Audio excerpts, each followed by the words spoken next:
Hi everyone. सो आज है मेरा बर्थडे और मैं हूँ बहुत ज़्यादा एक्साइटेड। तो हम लोग निकल चुके थे अपनी यात्रा पर। यात्रा प्रारंभ हुई है एक ऐसी जगह की जहाँ पे बहुत ज़्यादा सुकून और पॉजिटिविटी है। सोचा इस बर्थडे पे कुछ अच्छे के साथ किया जाए, तो हम निकल चुके थे उसी यात्रा पर। क्योंकि बर्थडे है तो केक कटिंग तो बनता है। केक कटिंग की प्रिपरेशन हो चुकी थी और यहाँ पर मैंने किया अपना केक कट। भाई बहुत ज़्यादा एक्साइटमेंट तो हो रही थी कि भाई मैं जहाँ पे जा रही हूँ वहाँ पहली बार जा रही हूँ, तो मुझे बहुत अच्छा भी फील हो रहा था। एंड यहाँ पर मेरी फ्रेंड्स आ चुकी थी, थोड़ी पेट पूजा की, जो जो कुछ कुछ जिसको खाना था। और बिना चाय के तो भाई कोई भी ट्रैवलिंग पूरी नहीं हो सकती। मीन्स मेरे को अगर ट्रैवलिंग है तो चाय तो चाहिए चाहिए, 2-3 बार की चाय तो बनती है।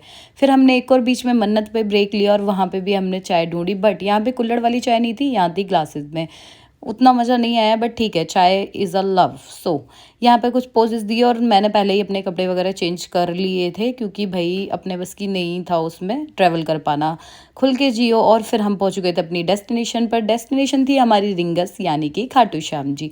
हाँ गाइस, तो हम आए थे यहाँ पे खाटू श्याम जी के दर्शन करने के लिए। इस बर्थडे से कुछ न्यू और अच्छा स्टार्ट किया जाए। मैंने कभी भी इससे पहले खाटू श्याम जी के दर्शन नहीं किए थे, तो मैं बहुत खुश थी। मॉर्निंग हो चुकी थी, मैं उठ गई थी और ये लगी थी फ़ोन पे आधी नींद में, और ये मेरे को शूट करी थी मैं इसको। और हमारा ब्रेकफास्ट आ चुका था और मैंने यहाँ पे ट्राई की सबसे पहले चाय। ओहो, चाय मुझे बहुत अच्छी लगी। चाय अच्छी है तो सब अच्छा है। नहा धोकर हम हो चुके थे रेडी और निकल चुके थे अपनी डेस्टिनेशन के लिए। हमने डिसाइड किया कि पहले हम जाएंगे सालासर बालाजी। तो मैंने थोड़ी सी ड्राइविंग की, ट्राई किया ये वाली गाड़ी पहली बार चला के, एंड बीच में लिया लंच ब्रेक। भूख बहुत तेज़ लगी थी और खाना सच में बहुत टेस्टी था। तो पहले सालासर बालाजी के दर्शन करने के बाद में ही हमने सोचा था कि हम रात में जाएंगे खाटू श्याम जी के दर्शन करने।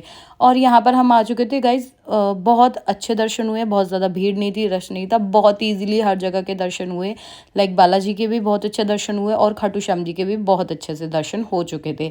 और यहाँ पे बाहर निकलने के बाद तो भाई इतनी बैंड बज गई ना गर्मी से।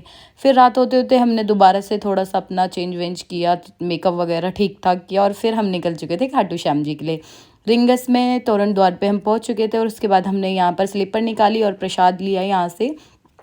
मैं फर्स्ट टाइम जा रही थी, मुझे नहीं पता था, बट अंदर से बहुत ज़्यादा खुशी हो रही थी, बहुत ज़्यादा एक्साइटमेंट हो रही थी। फिर हम गए थे श्याम कुंड पे, जो कि लेट होने की वजह से बंद हो चुका था, तो हम वहाँ के दर्शन नहीं कर पाए थे। बट कोई बात नहीं, मेन जो दर्शन थे वो हमें बहुत अच्छे से हुए। कोई बहुत ज़्यादा रश भीड़ भाड़ नहीं थी और बहुत अच्छे से दर्शन करने के बाद खुशी के साथ हम बाहर निकल चुके थे। उसके बाद में हम लोगों ने कुछ फ़ोटोज़ वीडियोज़ क्लिक कराए और उसके पीछे ही आपका पड़ता है भैरव बाबा जी का मंदिर, तो वहाँ पे भी दर्शन करना बहुत इंपॉर्टेंट होता है। और साथ साथ भी वहाँ पे माता कालका जी का, यानी काली माता का मंदिर है। तो बस वहाँ पे भी हमने दर्शन करे और इस मंदिर में इतनी पॉजिटिविटी थी ना कि सच में ऐसा फील हो रहा था जैसे साक्षात माँ ही सामने बैठी हुई है। मतलब यहाँ से आने के बाद मन बहुत ज़्यादा रिफ़्रेश हो चुका था और खुश भी। कुछ यहाँ पर बतख थी, तो भाई मैंने पकड़ने की कोशिश कर रही थी, बट डर भी लग रहा था कि काट ना जाए। उसके बाद दिन होते होते हम निकल आए थे काली खोली धाम पे। तो यहाँ पर बाबा मोहन राम जी की जोत के हमने दर्शन किए थे और मैं यहाँ पे भी पहली बार आई थी और बहुत खुशी हुई है मुझे यहाँ पे आके। उसके बाद हम निकल चुके थे अपनी डेस्टिनेशन, यानी अपने अपने घर के लिए वापस।